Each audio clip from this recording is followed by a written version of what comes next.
تو جو چیز لا علاج ہے اسے برداشت کرنا. گویا کہ یہاں جو اصل شے ہوگی کہ دنیاوی آفات، عرضی و سماوی آفات، ناگہانی آفات، ناگہانی مصیبتیں، ان کے ضمن میں ہمیں ایسی شے کی ضرورت ہے جو ہمارے اندر برداشت پیدا کر دے، اس کو جھیلنا آسان بنا دے، ہم اس کی وجہ سے بجھ کر نہ رہ جائیں، ہماری ہمتیں جواب نہ دے جائیں، ہمارا ارادہ ختم نہ ہو جائے، ہمارا حوصلہ پست نہ ہو جائے، بلکہ برداشت ہو، جھیلنا ہو، تحمل ہو. ابھی بھٹر صاحب کہہ رہے تھے اللہ تعالیٰ ذرا سا متحمل ہے. میں نے کہا یہ بہت غلط بات کہہ رہے ہیں، اللہ بہت متحمل ہے. وہ ذرا سا تو یوں سمجھیے کہ ان کے کہنے کے انداز میں یہ بات آ گئی، ذرا سا رحیم بھی ہے. نہیں، وہ بہت رحیم ہے، بہت متحمل ہے، بہت حلیم ہے. لیکن یہ کہ ہمیں یہ جو آفات سماویہ اور عرضیہ ہیں جو ہمارے اوپر آ جاتی ہیں اللہ کی طرف سے، ان کے ضمن میں ذہنی ایک ایٹیچیوڈ پیدا ہو جائے، سوچ کا ایک خاص رخ بن جائے، انسان کے احساسات ایک خاص طرف پر ڈھل جائیں، تو پھر ان کو برداشت کرنا آسان ہو جاتا ہے. بہرحال جو میں نے عرض کیا تھا کہ دکھ جس سے انسان متاثر ہوتا ہے، اس کی ایک قسم وہ ہے کہ جو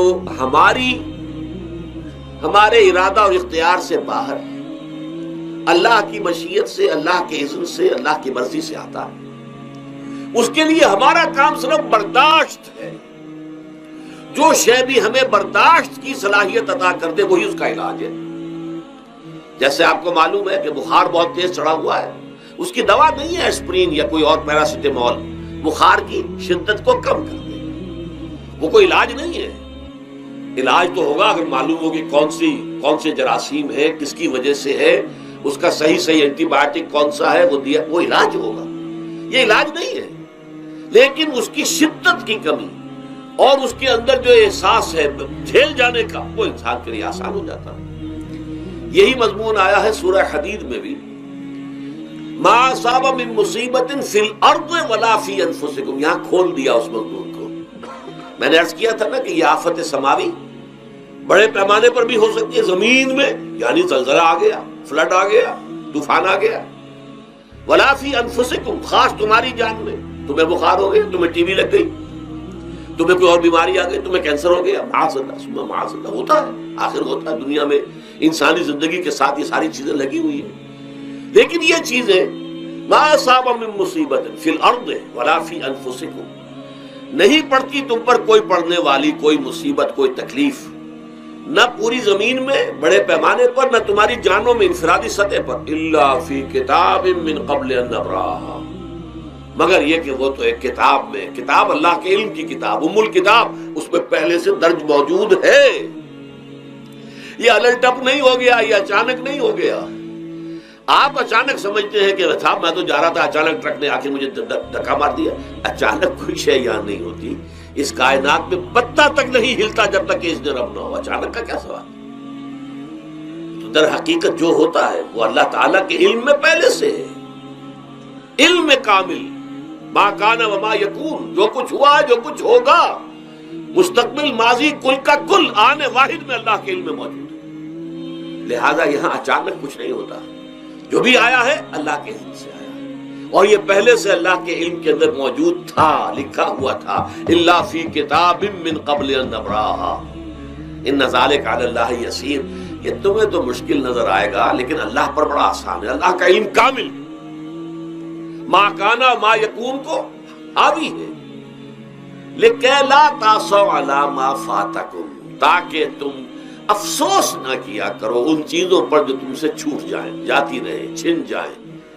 کوئی موقع تھا ہاتھ سے نکل گیا، کوئی دولت تھی اس پر ڈاکہ پڑ گیا، کوئی اور مصیبت ہے وہ آ گئی، کوئی عزیز فوت ہو گیا، اکلوتا بیٹا تھا فوت ہو گیا، وغیرہ وغیرہ. ما فاتکم، فات سے ہی فوتیدگی ہے نا.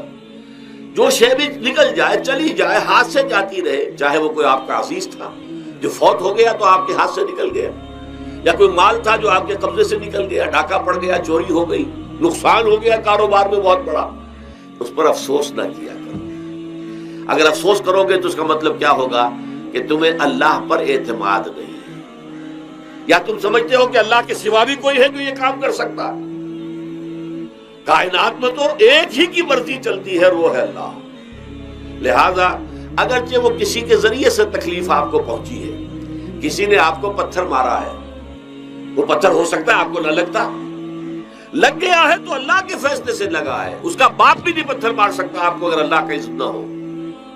لہذا آپ پتھر مارنے والے کو بھی مجرم سمجھیے، ٹھیک ہے، اس سے بھی قصاص لینے کا آپ کو حق ہے، لیکن یہ جان لیجئے کہ جو آیا ہے پتھر وہ اذن رب سے آیا۔ اب ظاہر بات ہے کہ اگر یہ کیفیت ہوگی تو غصہ اتنا نہیں ہوگا اس شخص پر کہ جس نے یہ کام کیا ہے۔ اس وقت اصل میں میرا موضوع جو ہے وہ اس دنیا میں دکھوں کا علاج۔ دکھ ایک تو وہ ہے کہ جو ناگہانی طور پر آ جاتے ہیں، اس میں ہماری کسی غلطی کو دخل نہیں ہوتا۔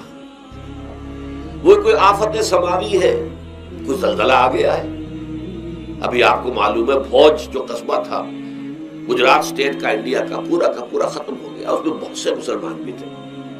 جب کوئی آفت سماوی آتی ہے تو وہ ظاہر بات ہے کہ پھر سب کے سب لوگ اس کی لپیٹ میں آ جاتے ہیں۔ زلزلہ آ گیا، کوئی اور طوفان آ جائے، جیسا کہ کئی مرتبہ آپ نے اخبارات میں پڑھا ہوگا، اس سال امریکہ میں بہت طوفان آئے ہیں، مشرقی ساحل پر بار بار طوفان آئے، وہاں بھی لوگ مرتے ہیں، وہاں بھی چھتیں اڑ جاتی ہیں، وہاں بھی تباہی جو ہے آتی ہے۔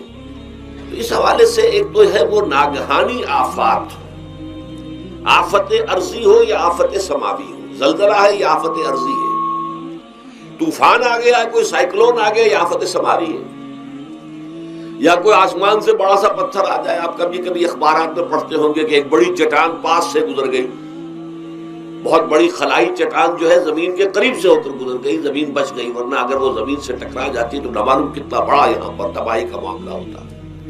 بڑے بڑے جو ہے شہاب گرتے رہے زمین کے اوپر، بڑی بڑی تباہیاں آتی رہی ماضی میں۔ تو ایک تو یہ ہے، اور ان میں بھی تقسیم کیجئے، یہ ناگہانی تکلیف، ناگہانی مصیبت، یا کوئی آفت سماوی یا آفت ارضی، اس کی بھی پھر دو قسمیں ہو گئی۔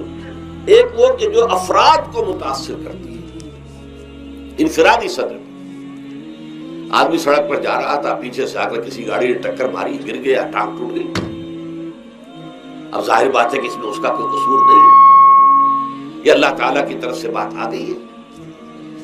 یا یہ کہ کوئی اگر اجتماعی سطح پر آیا، جیسا کہ زلزلہ ہے، یا جیسا کہ کوئی سائیکلون ہے، کوئی بڑا طوفان ہے، بہت بڑے فلڈز آ گئے ہیں، اس وقت بھی موزمبیق میں بہت بڑا فلڈ آیا ہوا ہے، ساؤتھ افریقہ میں، اور افریقہ میں پچھلے سال بھی بہت بڑا فلڈ آیا تھا، بڑی تباہی آئی تھی، آ رہا۔